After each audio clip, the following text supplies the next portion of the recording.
자, 우리 120쪽부터 마저 좀 또 볼까요? 예. 이제 오늘 하루도 거의 끝나갑니다. 힘내서 조금 더 집중해 주세요. 이제 여기 사실적 읽기 후반부하고 그다음에 추론적 읽기 좀 들어가면 조금 머리를 더 써야 되는 그런 지문들이에요. 그죠? 조금 더 집중 잘 하셔야 될 겁니다. 자, 11번 문제를 한번 보시면 이거 이런 거죠. 도킨스의 논리에 대한 누구 필자의 문제지기. 그래서 도킨스 논리에서 문제가 된다고 필자가 지적하고 있는 부분을 봐야 돼요. 필자가 어떤 부분이 문제라고 지적을 하고 있는가 이걸 물어보는 건데 한번 보죠. 자, 리처드 도킨스 우리 왜 이기적 유전자로 굉장히 유명한 사람이고 그 책도 오래되기는 했죠. 도킨스는 인간의 모든 행동이 유전자의 자기 보존 본능에 따라 일어난다고 주장했다. 그래서 도킨스는 플라톤에서부터 쇼펜하우어에 이르기까지 통용되던 철학적 생각을 유전자라는 과학적 발견을 이용해 반복하고 있을 뿐이다. 이에 따르면 인간 개체는 유전자라는 진정한 주체의 매체에 지나지 않게 된다. 왜? 인간이 아니라 누가 결정하니까? 유전자가 결정하니까 인간은 매체에 지나지 않는다는 거고요. 그런데라고 이제 전환하면서 이 같은 도킨스의 논리에 근거하면 우리 인간은 이제 자신의 몸과 관련된 모든 행동들에 대해 면죄부를 받게 된다. 왜 면죄부를 받는 거예요? 내가 택한 게 아니라 뭐가 택한 거니까 내 유전자가 택한 거니까 책임질 필요가 없다는 거죠. 그래서 모든 것들이 이미 뒤에 나와 있죠. 유전자가 가진 이기적 욕망으로부터 나왔다고 볼 수 있기 때문이다. 그래서 결론. 그래서 도킨스의 생각에는 살아가고 있는 구체적 생명체를 경시하게 되는 논리가 잠재되어 있다. 이 의미를 잘 해석을 해야 되죠.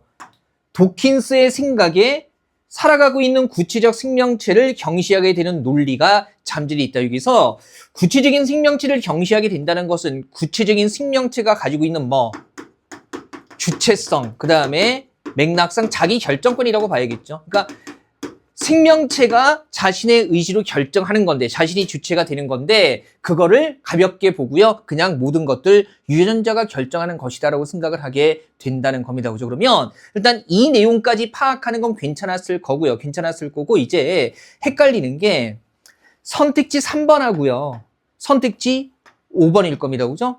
인간을 포함한 생명체는 진정한 주체인가? 3번이고요. 5번에 인간은 자신의 행동에 책임을 질 필요가 있는가? 물론 둘 다 이제 유전자가 결정한다고 봤을 때 지적하고 있는 문제기는 한데 3번과 5번의 결정적인 차이가 뭐예요?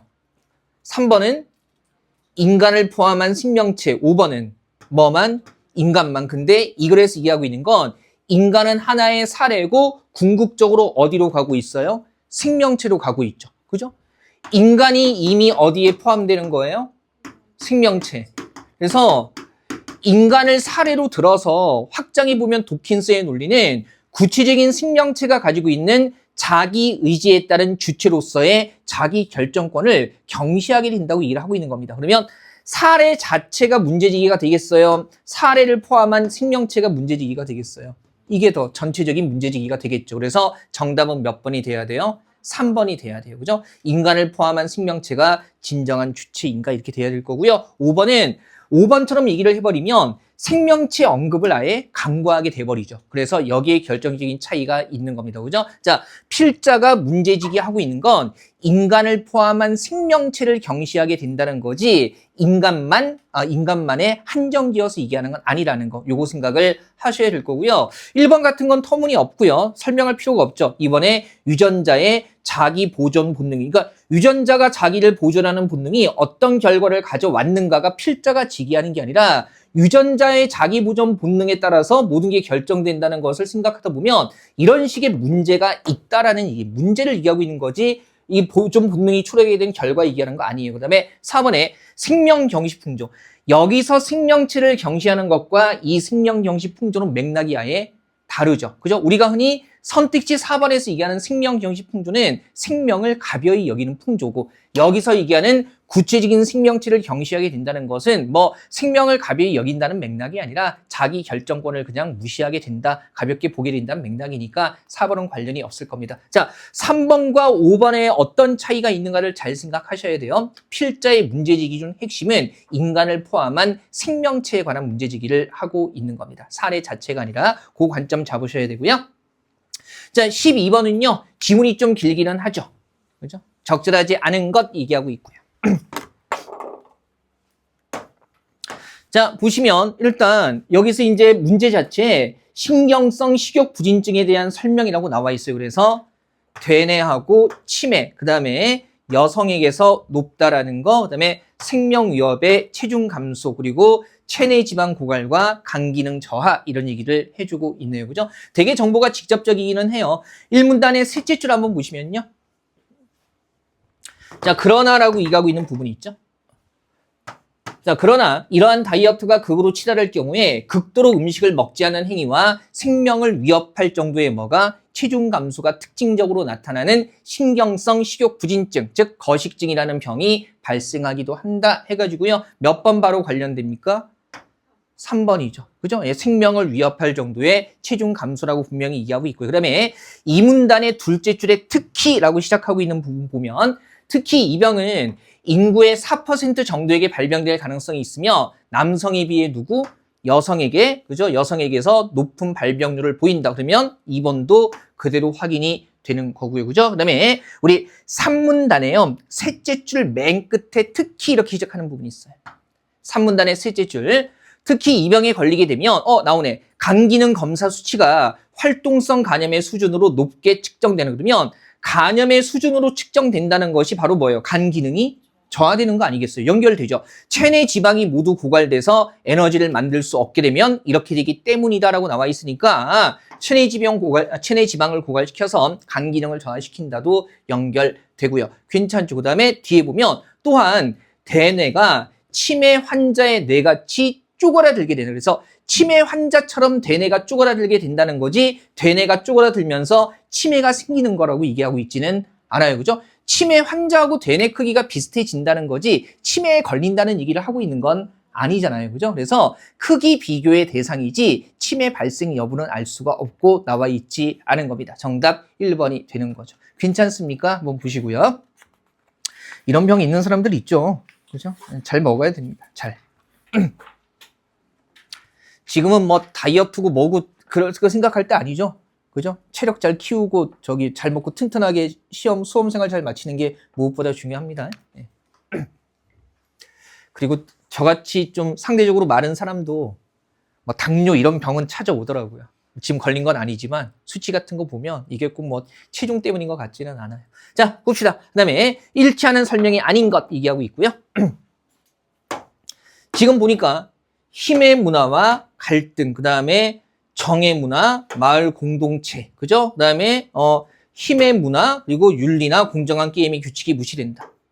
윤리 규칙 무시, 그리고 정의 문화, 친족 공동체, 민주사회 이렇게 나와 있네요.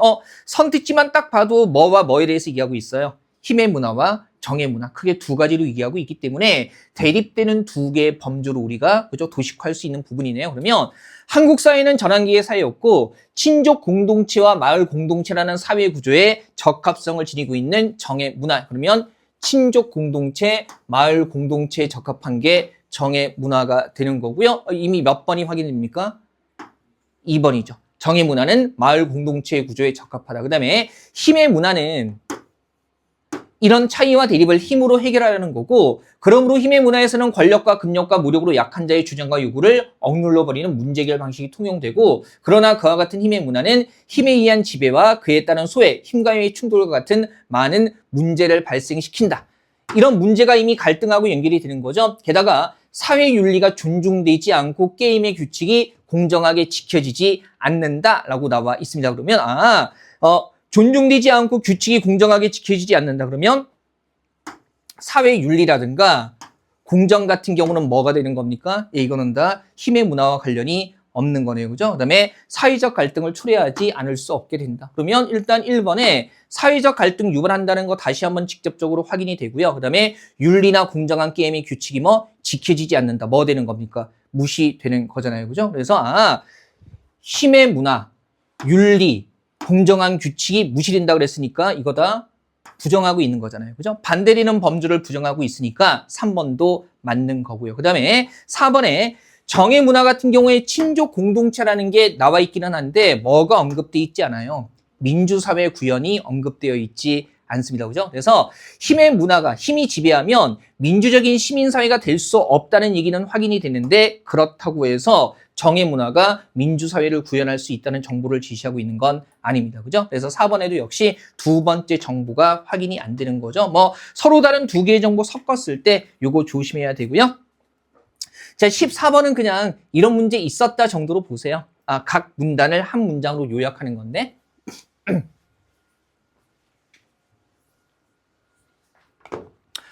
한번 보죠. 적절하지 않은 것 이렇게 나와 있어요. 적절하지 않은 거. 그래서 일단 가 같은 경우에 핵심은 뭐냐면 그죠? 성폭력 범죄자의 성충동 약물 치료에 관한 법률 여기에 대해서 헌법재판소에 뭐 위헌 법률 심판을 제청했다 해가지고 마지막 문장 보면 헌법에 보장된 기본권을 침해할 소지가 있다는 취지라고 했을 때 이거 아무 문제 없고요. 그죠? 그 다음에 나와보니까 화학적 거세가 뭔지 나와 있고요. 그죠? 제도화에서 2011년 7월부터 시행하기 시작했고, 그 다음에 다음 달부터는 피해자 연령에 상관없이 확대 적용될 예정이다라는 거. 그래서 현재 시행 중인 게 확대 적용될 예정이다. 나의 내용 충분히 담고 있습니다. 그죠? 그 다음에 이거 보면 다 한번 보시면요. 다에서 언급하고 있는 얘기가 두 가지예요. 일단 첫 번째가 법조계와 일부 인권단체는 본인의 동의 없는 강제적인 거세가 뭐가 있다? 위헌 소지가 크다. 그 다음에 뭐가 없다? 약물 투여 기간에만 성욕이 감퇴할 뿐 뭐가 없다? 범죄 재발 방지 효과가 없다. 그러면 다 전체를 묶어서 얘기한다면 일단은 반대 입장의 주장이 나와 있는 건데 3번 봤더니 범죄 재발 방지 효과가 없다 그러면 뭘 빼놓고 있어요? 위헌 소지가 있다는 부분을 강구하고 있는 거기 때문에 이 다에 나와 있는 내용이기는 하지만 이 문단을 중심 내용을 요약한 거라고 볼 수는 없는 거죠. 그죠? 핵심적인 주장이 오히려 위헌 소지 쪽에 있기 때문에 이 내용이 꼭 들어가야 돼요. 그리고 이제 실질적인 재발 방지 효과가 없다는 것은 살짝 추가되는 거기 때문에 이것이 제대로 된 요약이라고 할 수는 없을 거고요. 마지막 보면 라에서 반론도 만만치 않다 그러면서 피의자 관점에서 봐야 되고 그 다음에 범죄자의 동의 여부와 상관없이 화학적 거세가 시행돼야 한다는 것이다라고 해가지고요. 라의 내용도 제대로 요약이 되어 있네요. 그죠? 이거 괜찮죠? 자, 그 다음에 124쪽 보시면요. 역시 주제 쪽입니다. 20번까지가 사실적 읽기의 마지막이에요. 자, 주제라고 나와 있으니까 일단 보니까 외래어는 원래 언어에서 가졌던 모습을 잃어버리고 새 언어에 동화되는 속성, 이 속성이 뭡니까? 그것만이 가지고 있는 특징을 속성이라고 하죠. 그래서 외래어의 동화 양상을 세 가지 측면에서 살펴보면서 외래어의 뭘 설명해주고 있는 거예요? 속성, 즉 뭡니까? 특성을 얘기해주고 있는 겁니다. 깊게 볼 필요도 없죠. 첫 번째 의문적 특징, 두 번째 형태적인 특징, 세 번째 다른 의미로 쓰인다는 특징이라고 해가지고요. 그죠? 외래어의 속성 같은 거 얘기를 해주고 있습니다. 그래서 외래어도요, 우리말의 범주에 넣는 거잖아요. 우리말의 범주가 고유어, 한자, 그 다음에 다른 나라에서 들어와서 우리말처럼 쓰이는 외래어, 이렇게 세 가지 범주로 구분하기도 하죠. 옛날에 2016년에 지방직 9급, 국가직 9급에 뭐가 나왔냐면 외래어 표기법 문제가 나왔는데 이게 나왔어.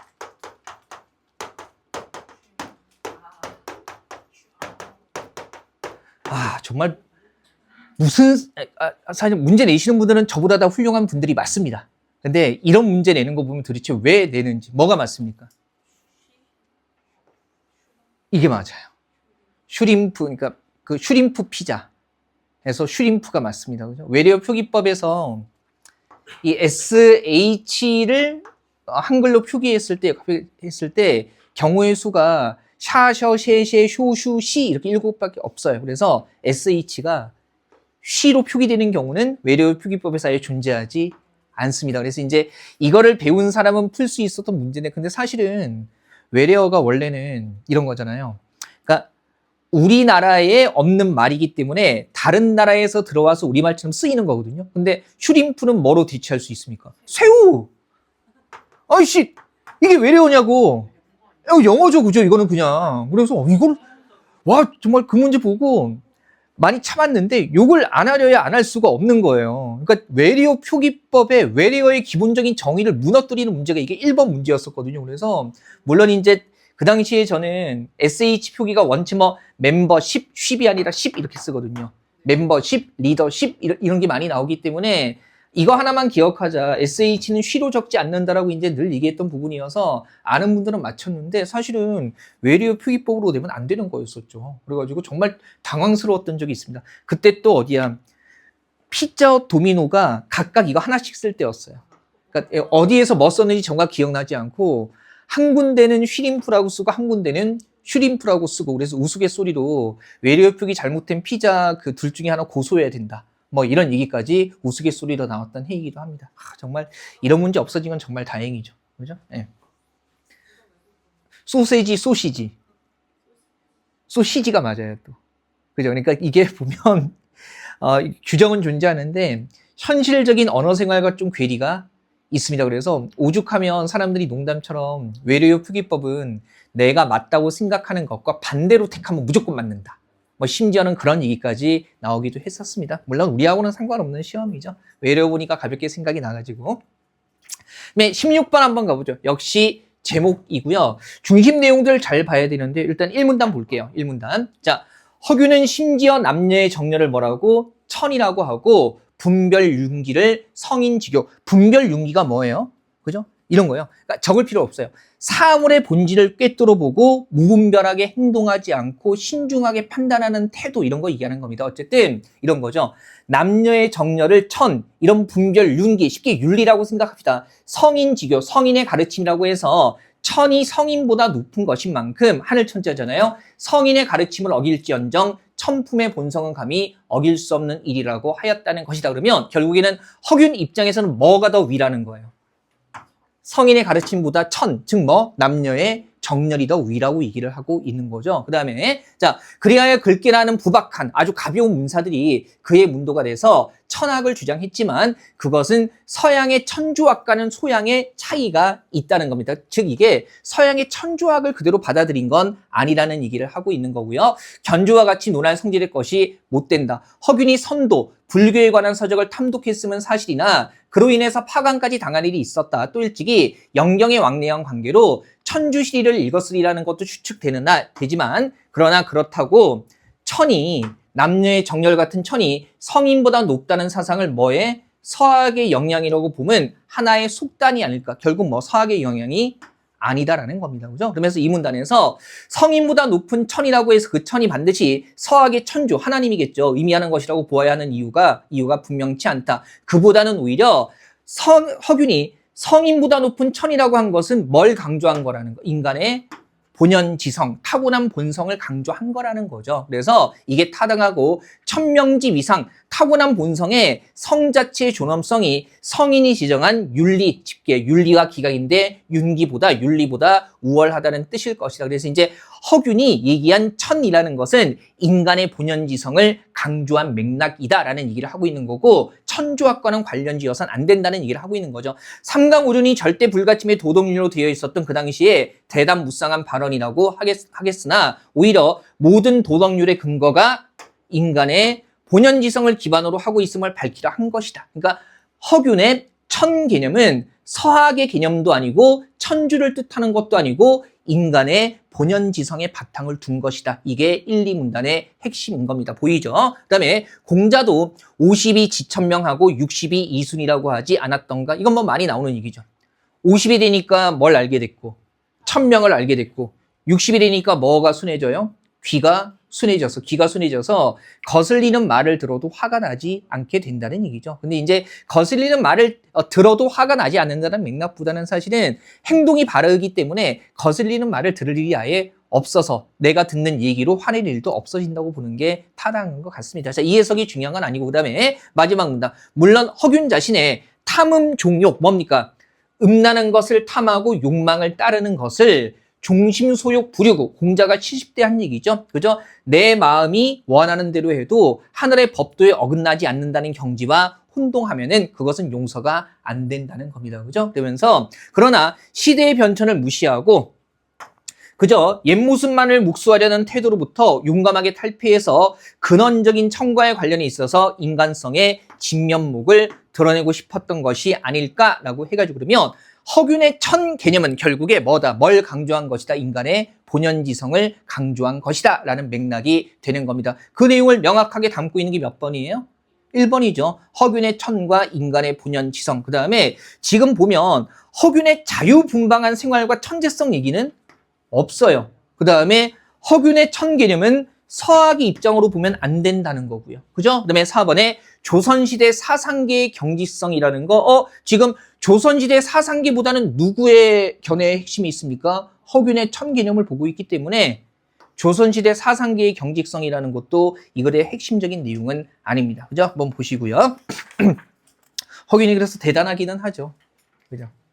그 영화에서도 너무 멋있는 캐릭터로 나와서 그 광해 왕이 된 남자 보면 그죠? 거기에 그 유성룡 배우가 허균 역할을 하지 않습니까? 안 봤어요? 그 광해 왕이 된 남자도 꽤 오래된 영화인데 안 봤습니까? 재밌어. 그죠? 재밌어. 되게 슬프던데. 거기 그 김인곤이라는 배우가 마지막에 이렇게 막 그 피 묻은 손으로 막 맨발 이렇게 잡아줄 때 막 눈물 펑펑 쏟아지고 막 하던데. 중간중간에 코믹 요소도 있고. 그죠? 뭐 속겠어요? 그러는데, 즈나! 말하면서 막 그 소가 넘어가가지고 막 그러는 거. 나중에 보십시오. 볼만한 영화입니다. 그 영화 보면 한국 정치에 대해서 다시 생각하게 되죠. 그죠? 광해군하고 뭐 그런 그 시대에 얽힌 얘기인데, 거기서 이제 승정원, 저기 나왔던 그게 허균이잖아요. 광해군 때, 실제로. 뭐, 물론 그 광해군 당시 이제 역성혁명을 그 도모했다고 해가지고 참수당하죠. 그죠? 참수당하죠. 어쨌든. 자, 자세한 건 한국사 선생님께 여쭤보시고요. 그죠?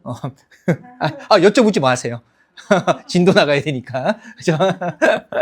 아니, 또 이 허균 광해군 때 그 얘기는 원체 또 스토리가 많아서 나중에 제가 한국사 선생님하고 취중 사담해서 재미로 올릴게요. 둘이 맥주 한잔 하면서 찍어서 올리겠습니다.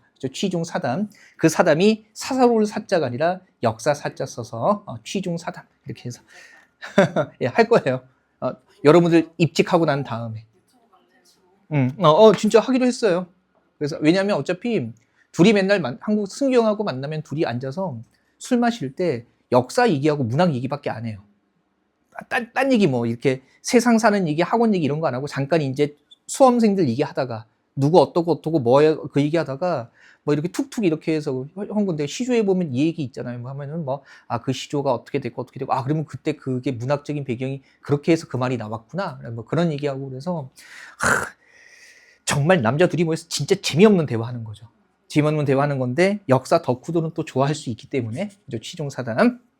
그다음에 17번 요거 글 끝에 덧붙이고 있죠. 일단 우리 그 형식 단락으로 산문단 먼저 볼게요. 산문단.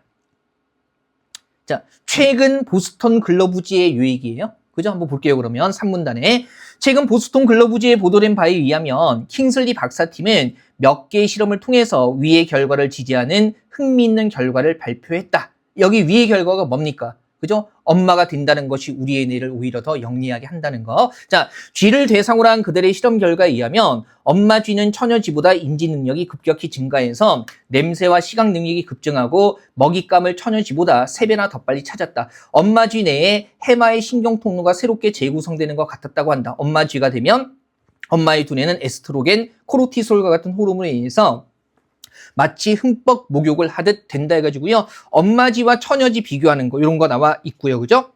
그다음에 이제 선택지 보면 가 아니면 다가 먼저인 패턴인데 안 하는 비교해보죠. 가 보니까 그 결과 A 집단 임신 여성들이 얘가 이어질 수는 없겠네요. 갑자기 엄마쥐, 처녀쥐 얘기하다가 사람 얘기로 넘어가면 안 되겠죠. 그래서 당연히 다가 먼저입니다. 얘가 먼저죠. 그런데 이제 이 쥐를 보고 다가 1번이에요. 흥미로운 것은 어미 혼자 내적으로 두뇌의 변화가 오는 것만 아니라 새끼와 상호작용하는 것이 두뇌 변화에 크게 영향을 준다는 것이다. 새끼를 젖먹이고 다루고 하는 과정에서 감각적으로 민감해지는 것과 같은 긍정적 변화가 일어나고 인지적 능력 역시 향상된다 나와 있고요. 어차피 가는 받고요. 그다음에 나와보면 그러면 인간은 어떨까라고 하면서 쥐에서 인간 얘기로 넘어가고 있고요. 그죠? 그다음에 라도 여러분들 보셨겠지만 누구 얘기하고 있어요? A 집단과 B 집단. 가의 얘기를 하고 있네요. 그죠? 그러면 일단 쥐 얘기하고 나서 그러면 인간은 어떨까? 그죠? 대개 엄마가 되면은 지적 능력이 떨어진다고 생각하는데, 그러나 이러한 현상은 참일 수는 있지만 상당 부분 자기 암시에 걸리는 거다 해서 A집단, B집단 얘기한 다음에 그 결과 A집단 여성들의 과제 수행 점수가 낮았는데 A집단은 임신하면 머리가 나빠진다는 부정적 고정관념의 영향을 받아 헤어나지 못한 것이다. 이렇게 해서 마무리되는 게 자연스럽죠. 그래서 일단 다의 위상이 원체 명확하게 보이기 때문에 그죠? 다, 나, 그다음에 라, 가 순으로 뒤이어지는 게 자연스럽습니다. 그죠? 3문단의 내용 보고 나면은 그죠? 가가 아니라 다가 바로 이어진다는 거 이런 것들 뚜렷하게 보일 거고요. 그다음에 18번 한번 가보죠. 18번. 자, 설명 통해서 알 수 있는 것 이렇게 얘기를 하고 있어요. 그죠? 설명 통해서 알 수 있는 거. 자, 일단 보죠. 여기서 보면 1문단에 동의보감 얘기를 하면서요. 인간을 생식할 수 있는 자와 그렇지 못한 자라고 얘기를 하고 있고요. 그죠? 그러면서 1문단의 핵심은 생식을 통해 후세를 이어갈 수 있는 인간만이 참된 인간으로 정의된 것이다. 그러다 보니까 여기서 남정과 모혈의 개념이 중요하게 된다. 그래서 이런 것들이 생리적인 성 차이를 드러낼 뿐만 아니라 생식을 중시한 표현이었고 남정의 개념이 생식 가능한 남자, 모혈 역시 생식 가능한 여성인데 고려한 표현이고 이에 따라 남성에게는 정이, 여성에게는 혈과 자궁이 중요한 기능으로 파악되었다는 그러면 결국에 이제 동의보감에서 얘기하는 참된 인간은 결국 뭡니까? 생식을 할 수 있는 인간. 그러다 보니까 남정과 모혈이 중요하게 됐다. 일단 1번에 뭐가 나와 있진 않아요. 혼인이라는 사회적인 의례 얘기하고 있지 않고 그러면 2번에 성인이라 하여도 자녀를 생산할 수 없다면 진정한 인간이 될 수 없다. 후세를 이어갈 수 있는 인간만이 뭐가 돼요? 참된 인간이니까. 그러면 자녀를 생산할 수 없다면 후세를 이어갈 수 없다면 뭐가 되는 겁니까? 진정한 인간이 될 수가 없겠죠. 그 진정한 인간이 참된 인간이라는 뜻이잖아요. 그 다음에 3번에 인간의 생식을 중요하게 봤다는 거지 사회적 중요도가 남자, 여자, 어린이 특히 이 순서는 확인이 안 됩니다. 그죠? 그래서 알 수 없는 거고 이러면 4번에 이거는 질병 얘기하고 있어요? 안 하고 있어요? 안 하고 있죠. 그죠? 동의보감이 뭐 그런 측이라고 알고 있지만 여기서는 질병 얘기 말고 딴 얘기를 하고 있습니다. 한번 보시고요. 자, 19번. 이거 의외로 까다로웠죠. 그죠? 예, 위상이 좀 잘 안 잡혔을 겁니다. 이거 한번 봅시다. 어떤지. 자, 천생 얘도요, 선택지 먼저 보는 게 중요하겠죠. 근데 봤더니, 가, 마, 다 이렇게 나와 있는데, 딱 걸러낼 수 있는 게, 다가 뭐로 시작하고 있어요? 그러나로 시작하고 있기 때문에, 이글 안에서는요, 가 아니면 뭡니까? 마가 먼저 나와야 될 겁니다. 그죠? 그러나 앞에 내용도 없는데 갑자기 역접으로 시작할 수는 없을 거 아니에요? 그럼 보시면, 가 먼저 보죠. 언론의 자유가 얼마나 중요한 것임을 통감하지 아니할 수 없다. 통감하다가 무슨 뜻이에요? 뼈저리게 느끼다 이런 뜻이죠. 이거 언론의 자유가 중요하다. 오직 언론의 자유가 있는 나라에만 진보가 있는 것이다 라는 거. 그다음에 마 보니까 우리나라의 양반 정치도 일종의 계급 독재이거니와 이것은 수백 년 계속했다. 이탈리아의 파시스트, 독일의 나치스 일은 누구나 다 아는 일이다. 자, 지금 보니까 이것 때문에 헷갈리죠. 뭐가 붙어 있어요? 우리나라의 양반 정치도라고 나와 있기 때문에 그러면 이 앞에 계급 독재에 대한 얘기가 나오고 우리나라의 양반 정치도 이렇게 나와야겠죠. 그죠? 그 다음에 봅시다. 일단 그러면 이것만 봐서는요. 언론의 자유와 계급 독재라는 완전히 다른 소재가 펼쳐지고 있기 때문에 둘 중에 뭐가 뭔지 알 수가 없어요. 그래서 천생 나머지 봐야 되죠. 근데 다행히 나 봤더니 이 독재 정치 밑에서 우리 민족의 문화는 소멸되고 원기는 마멸됐고 주작 이외의 학문은 발달하지 못하니 이 영향은 예술, 경제, 산업에까지 미치었고 우리나라가 망하고 그 다음에 쇠잔하게 된 가장 큰 원인이 실로 여기에 있다라고 얘기를 하고 있습니다. 그죠? 일단 이 독재 정치, 그 다음에 주자학 이런 얘기하고 있고요. 그리고 다 아까 봤지만 이런 거죠. 그러나 모든 계급 독재 중에서 가장 무서운 것은 철학을 기초로 한 계급 독재가 가장 무섭다. 그래서 조선은 뭡니까? 이조 조선에 행하온 계급 독재는 주자학파의 철학을 기초로 한 그런 독재였고 이 독재 정치 밑에 있다 보니까 주자학 이외의 학문이 발달하지 못했다. 그러면 이거 다 다음에 뭐가 이어지는 게 자연스러워요? 다 다음에 뭐가? 예, 나가 이어지는 게 자연스러워 보이죠. 왜냐하면 철학을 기초로 한 계급 독재의 주자학, 그 다음에 이 독재 정치 때문에 주장 말고는 발달하지 못했다라는 거. 그다음에 라 보니까 왜 그런 거 하면 국민의 머릿속에 아무리 좋은 사상과 경륜이 생기더라도 그가 집권계급의 사람이 아닌 이상 사문난적이라는 범주밖에 나지 않는 이상 세상에 발표되지 못하기 때문이다. 그 다음에 이 때문에 싹이 틀어다가 눌려 죽은 새 사상, 싹도 트지 못하고 막혀버린 경륜이 얼마나 많았을까, 이런 거잖아요. 다음에 우리나라가 망하고 민력이 쇠잔하게 된 가장 큰 원인이 여기에 있는 이유가 뭐냐 하면, 그죠? 뭐 이런 것들이 다 짓밟혀 버렸기 때문이다 라고 해가지고요. 나에 대한 근거가 뭐가 되는 거겠어요? 라가 되는 거겠죠. 그죠? 일단 위상 잡을 수 있는 건 다, 나, 그 다음에 뭐가 되는 겁니까? 라, 이런 위상 잡을 수 있으나. 근데 다, 나, 라를 잡고 놨더니 이거 다 1, 3, 5에 다 나라가 다 나오거든요. 다 1번하고 3번에. 그죠? 다 나라. 그러면 경우의 수로 따지면 나머지 내용 보자고요. 이게 마가 그러면 우리나라의 양반 정치도 일종의 계급 독재고, 그러나 이 계급 독재 중에서도 가장 이런 거죠. 모든 계급 독재 가장 무서운 게 뭐 철학을 기초로 한 계급 독재라 그러면 마가 오히려 어디 나오는 게 자연스러워 보여요. 다 앞에. 그죠? 그래서 양반 정치가 계급 독재고, 그 다음에 이런 계급 독재 중에서 가장 무서운 게 철학을 한 계급 독재. 주자학, 주작, 원인 이렇게 나오고, 그러면 모든 생각이 막히면 그저 망해버리기 때문에, 그래서 뭐가 중요하다? 결과적으로 언론의 자유가 그래서 무엇보다 중요하다라고 이어지는 게 자연스럽습니다. 그래서 이걸 안에서는 마, 다, 나, 라, 가 이렇게 이어지는 게 자연스럽죠. 그죠? 이걸 안에서는 얼핏 보면 물론 전체 글에서는요.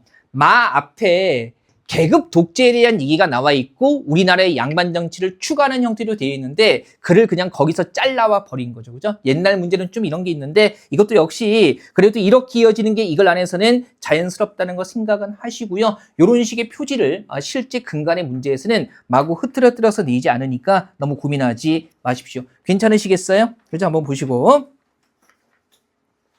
자, 그 다음에 정답 3번 확인하시고요. 아이고. 그 다음에 20번. 여기 이제 읽기 마지막 문제입니다. 사실적인 읽기. 순서 문제죠. 사실적 읽기에서는 순서 문제를 제일 많이 틀리는 것 같지 않아요? 아닌가? 상대적으로. 그죠? 이게 다른 데서는 우리가 연습하지 못하는 유형이기 때문에. 자, 한번 보죠. 얘도요. 가 아니면 나 이렇게 됩니다. 그러면 가 보니까 탈세. 특히 재계 거물들의 탈세는 국가 권력의 기초를 허무는 것으로 심각한 반국가 행위로 다스리는 것이 옳다 이렇게 나와 있고요. 그죠? 그 다음에 나 한번 보면 우리가 세금에 대해 일반적으로 갖는 인식은 억울하게 뜯기는 돈인 경우가 많고 그래서 탈세자들에게 굉장히 관대하다라는 거니까 억울하게 뜯기기 때문에 탈세자들에게 관대하다. 일단은 심각하게 다스려야 한다, 관대하다 그랬으니까 두 개가 반대되는 건데 뭐가 앞에 나올지 이것만 봐서는 잘 모르겠어요. 그 다음에 다 보니까 특히 재계 인사들의 탈세를 했다는 소식에는 고래가 물을 뿜었나 보다 정도로 무덤덤하게 받아들일 때가 많고 이러한 인식은 크게 잘못된 것이다. 무덤덤하게 받아들인다가 어떻게 받아들이는 거예요? 관대하게 받아들이는 거니까 나 다음에 뭐가 이어져야 돼요? 다가 이어지는 게 자연스럽고요. 그죠? 그 다음에 라 봤더니 병역을 기피한 자들과 똑같은 의미에서 조세 도피자라고 부르는 것이 옳다. 마 봤더니 그런 의미에서 이들을 조세 피난자라고 불러서는 안 된다. 그러면 뭐예요? 조세 피난자가 아니라 뭐라고 불러야 돼요? 도피자라고 불러야 되고 그 다음에 그런 의미에서라는 거니까 그러면 뭐예요? 그런 의미에서 뭐가 돼야 돼요? 뭐가 나와야 돼요? 가가 나오는 게 좋겠죠. 그죠? 그래서 이런 거죠. 다에서 재계 인사들의 탈세를 무덤덤하게 받아들이는데 탈세, 특히 재계 나오잖아요. 재계 거물들의 탈세는 심각한 반국가 행위다. 그래서 그런 의미에서 그들을 조세 피난자라고 불러서는 안 되고 뭐라고 불러야 돼요? 조세 도피자라고 불러야 한다. 그러면 이걸 안에서는요. 나, 다, 가, 마, 라 이런 식으로 이어지는 게 자연스럽죠. 그죠? 그래서 일단 나를 맨 앞으로 두고 뒷내용들 이어가면 되겠습니다. 한번 보시고요. 그 다음에 7회 쪽 넘어가서 보죠. 여기 1, 2, 3, 4번이 이제 올해 11월 1일에 지방직 7급에 나왔던 겁니다. 지방직 7급 국어가 피세 치료로 넘어가지 않았는데, 근데 7급 국어 치고는, 되게 무난하게 나왔어요. 오히려 그 독서 쪽이 무난하게 나왔고, 물론 이제, 올해 지방직 7급에 문학 문제, 문법 문제, 한자 문제, 이런 것들도 있었고요. 그런 문제가 오히려 좀 까다롭게 출제가 됐습니다. 까다롭게 출제가 됐고요. 자, 보죠. 일단 추론 문제니까 가볍게 봅시다. 일단 적절하지 않은 거 이렇게 나와 있고요. 지금 보니까 넓은 의미의 공공언어는 공문서에 사용되는 언어보다 포괄적이다. 그죠? 그 다음에 2번에 공공기관의 현수막 안내판도 공공언어고, 그 다음에 3번에 공공언어의 의사소통이라는 목적, 그 다음에 정확성, 소통성, 상대적인 비교가 나와 있네요. 그 다음에 4번에 사람들이 공공언어를 이해하지 못한다면, 그죠? 사회적 비용이 발생할 수 있다. 일단 첫 번째 줄부터요. 공공언어는 좁은 의미와 넓은 의미로 나누어 정의할 수 있다. 그래서 좁은 의미의 공공언어는 뭡니까? 공공기관에서 공공의 목적을 위해 사용하는 언어고요. 그죠? 그 다음에 공공기관에서 작성한 뭡니까? 공문서에 사용되는 언어도 뭐? 공공언어다. 그럼 보세요. 공문서에 사용되는 언어도 공공언어고, 공공언어는 뭐 공문서에 사용되는 건 뭡니까? 어떤 거? 예, 좁은 의미의, 그죠? 공공언어가 되는 거니까. 그러면 넓은 의미에 사용되는 공공언어는 공문서에 사용되는 언어보다 당연히 뭐예요? 포괄적이겠죠. 그죠? 크게 어렵지는 않네요. 그죠? 공공기관에서 사용하는 언어가 좁은 의미고, 공공기관에서 작성한 공문서에 사용되는 언어도 그래서 뭡니까? 공공언어가 되는 거다라고 나와 있고, 그 다음에 뒤에 보면, 자, 공문서란 기한문, 보도자료, 공고문 등으로 국어기본법 3조에서 공문서를 공공기관 등이 공무상 작성하거나 시행하는 문서로 규정하고 있다. 근데 여기 보니까 도면, 사진, 전자문서, 안내판 등등이 다 들어가 있거든요. 그러면 현수막이나 안내판도 당연히 뭡니까? 공공언어가 되는 거겠죠. 그죠? 그 다음에, 자, 공문서에 사용되는 공공언어는 일반 국민을 대상으로 하기 때문에 정확성과 뭐, 소통성을 갖추어야 되는데, 뭐가 더 중요한지 언급되어 있지는 않습니다. 그래서 3번 바로 잡아내시고요. 그다음에 대중을 대상으로 한다는 점에서 공공언어를 바르게 쓰면 의사소통의 편의를 도모할 수 있을 뿐 아니라, 그죠? 여기서 공공언어를 바르게 쓴다는 건 뭡니까? 뭘 갖추는 거? 정확성과 소통성을 갖추는 걸 얘기할 거예요. 그래서 있을 뿐 아니라 경제적 손실까지 예방할 수 있다. 그러면 사람들이 공공언어를 이해하지 못한다면, 즉 소통성을 갖추지 못한다면 뭐가 생기는 거예요? 경제적 손실까지 생길 수 있다는 거니까 당연히 공공언어를 이해하지 못한다면 사회적 비용이 발생할 수 있다라고 얘기할 수 있을 겁니다. 괜찮죠? 그죠? 이거 뭐 어렵지 않고요. 자, 2번도 바로 볼게요. 4번까지는 쭉 봅시다. 그래도. 네. 2번 보면 적절한 거 나와 있고요. 보세요. 언어 얘기를 하면서 모든 언어 활동은 어떤 행위? 정치적인 행위다. 그래서 이제 사투리를 예로 들면서요. 어떤 것을 강화하고 억압할지 선택하는 거고, 그 다음에 표준어의 권위로 사투리를 배제함으로써 표준어와 사투리 사이에 뭐 위계를 제신. 우리 위계라는 말 자체가 무슨 뜻이에요? 지위나 계층 따위의 위아래 등급을 얘기하는 겁니다. 그러면 결국에 언어는 정치적 행위로서 위계, 위아래를 재생산하는 행위가 되는 거니까 결국 정치 활동으로서 위아래를 생산하는 거, 선택하고 배제하는 이 모든 것들을 뭐라고, 무슨 관계라고 얘기할 수 있어요? 권력 관계라고 얘기할 수가 있는 거죠. 그래서 언어 활동은, 그죠? 권력 관계에서 벗어날 수 없다라고 얘기할 수 있을 겁니다. 괜찮으시겠어요? 그죠? 한번 보시고. 자, 그 다음에요. 3번도요. 자, 이해한 내용으로 적절하지 않은 거 이렇게 나와 있고요.